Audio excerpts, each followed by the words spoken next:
और इस वक्त एक बड़ी खबर आ रही है। सुप्रीम कोर्ट में ईवीएम को लेकर सुनवाई हुई है। चुनाव आयोग ने कोर्ट में इस बात की जानकारी दी। ईवीएम से जुड़ी जानकारी वकील ने पेश की है। सुप्रीम कोर्ट ने चुनाव आयोग से पूछा, चुनाव आयोग ने क्या कदम उठाए इस पूरे मामले को लेकर, आशंकाओं पर आपका क्या रुख है। सुप्रीम कोर्ट ने ये सारी बातें चुनाव आयोग से पूछी। उन्होंने पूछा कि चुनाव प्रक्रिया की अपनी गरिमा होती है, किसी को आशंका नहीं रहनी चाहिए। ईवीएम को लेकर जो जरूरी है वो कदम जरूर उठाए जाए। तो सुप्रीम कोर्ट की तरफ से ईवीएम को लेकर जो तमाम विपक्षी पार्टियां हमेशा से सवाल उठाती रही है, उसको लेकर सुनवाई हुई है। चुनाव आयोग ने कोर्ट में जानकारी दी।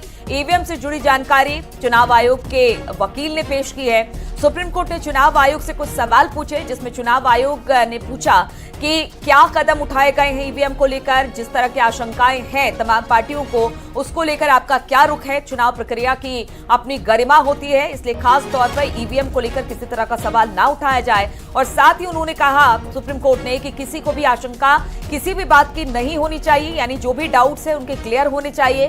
जो जरूरी है वो कदम जरूर उठाए जाने चाहिए चुनाव आयोग की तरफ से। तो सुप्रीम कोर्ट ने ये तमाम बातें आज चुनाव आयोग को कही है। चुनाव आयोग ने भी अपने वकील के जरिए कोर्ट में तमाम दलीलें रखी अपनी तरफ से।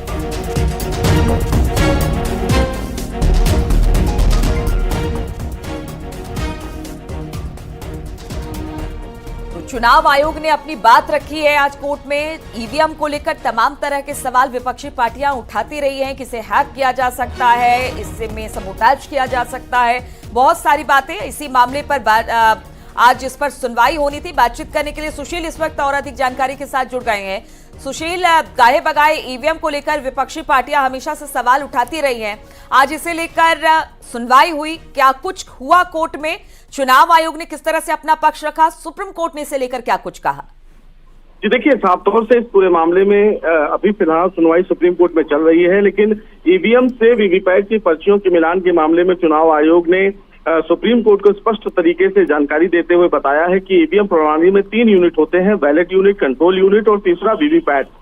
बैलेट यूनिट के सिंबल को दबाने के लिए कंट्रोल यूनिट डेटा संग्रहित करता है और वीवीपैट उसका सत्यापन करता है। चूंकि इन तमाम लोगों की तरफ से याचिका ये दाखिल की गई है कि जो 100% पर्चियों का मिलान अगर करवाया जाता है तो चुनाव आयोग की निष्पक्षता पर सवाल नहीं उठता है, लेकिन चुनाव अधिकारी ने कहा कि अगर 100% वीवीपैट की पर्चियों का मिलान करवाया जाएगा तो उससे जो समय है वो बहुत ज्यादा हो जाएगा। लेकिन इस पर सुप्रीम कोर्ट ने चुनाव आयोग से ये सवाल किया कि चुनाव में पारदर्शिता होनी चाहिए, निष्पक्षता होनी चाहिए, लिहाजा चुनाव आयोग वीवीपैट की पर्चियों को मिलान को लेकर कोई कोताही ना बरते। चुनाव आयोग ने कहा कि ये प्रक्रिया पहले ही सुप्रीम कोर्ट के समक्ष रखी जा चुकी है और पर्चियों के मिलान के मामले में सुप्रीम कोर्ट का ही एक पुराना फैसला है, जिसमें स्पष्ट रूप से सुप्रीम कोर्ट ने इस मामले में विस्तृत आदेश दिया है। लेकिन बावजूद इसके सुप्रीम कोर्ट इस पूरे मामले में तमाम तथ्यों को जान रहा है और समझ रहा है कि जो याचिका दाखिल की गई है तमाम विपक्ष के लोगों के द्वारा, तमाम याचिकाकर्ताओं के द्वारा, उसमें किसी भी प्रकार की कमी ना हो, और इसी मामत अभी चुनाव आयोग ये जानकारी सुप्रीम कोर्ट को दे रहा है।